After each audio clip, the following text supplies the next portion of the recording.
So I just met Deputy Prime Minister Bislimi. We like to touch bases and connect both before and after important meetings of the dialogue. This was one of those routine exchanges.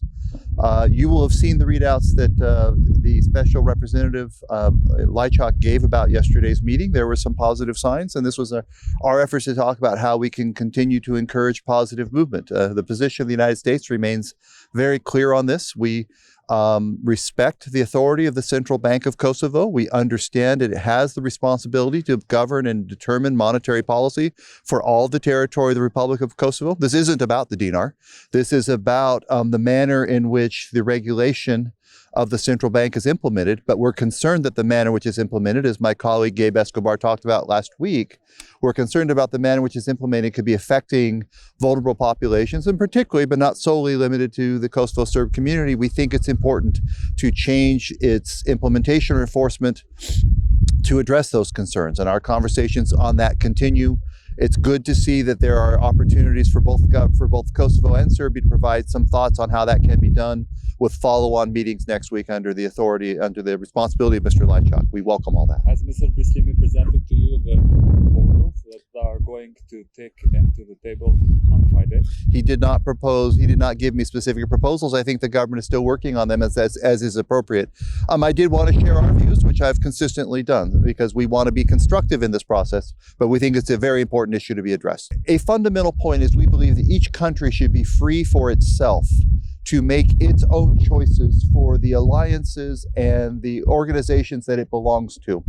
And in fact, that is a large part of our engagement in support of the people of Ukraine. We believe the people of Ukraine should be able to choose whether or not they are members of NATO or the European Union, and not let others make that choice for them, in this case, Russia.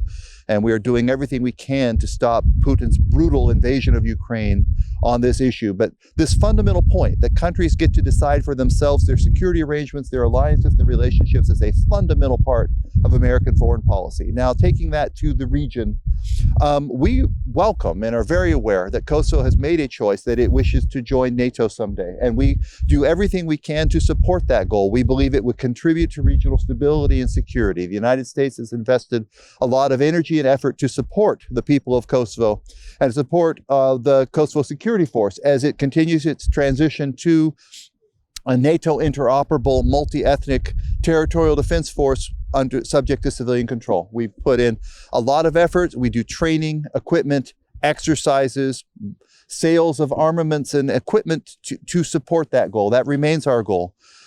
Kosovo does face a challenge in that some members of NATO have not recognized Kosovo the way the United States and many of our partners have as a sovereign independent state.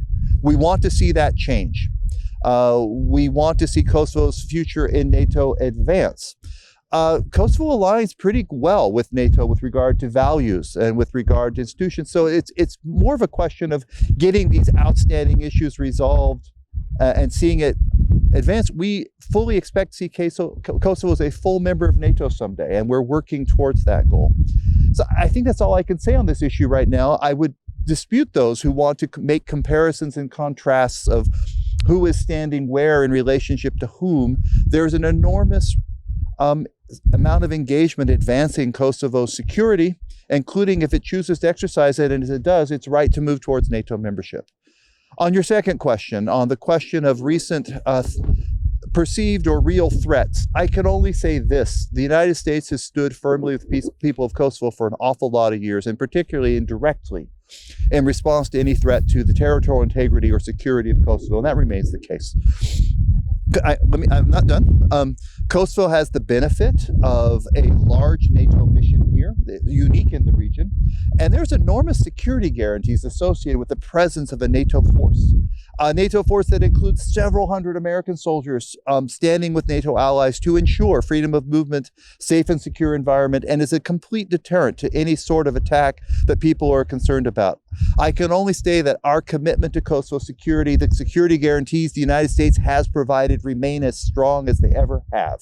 And we do not lose sleep at night worrying about that threat, because we believe NATO is primed and ready and prepared. And I don't think the people of Kosovo should be losing sleep about this either, because the most successful military alliance in history has a very robust presence here ready to do the necessary. I appreciate the question because I want to dispute the question completely. That is not what Gabe Escobar said at all.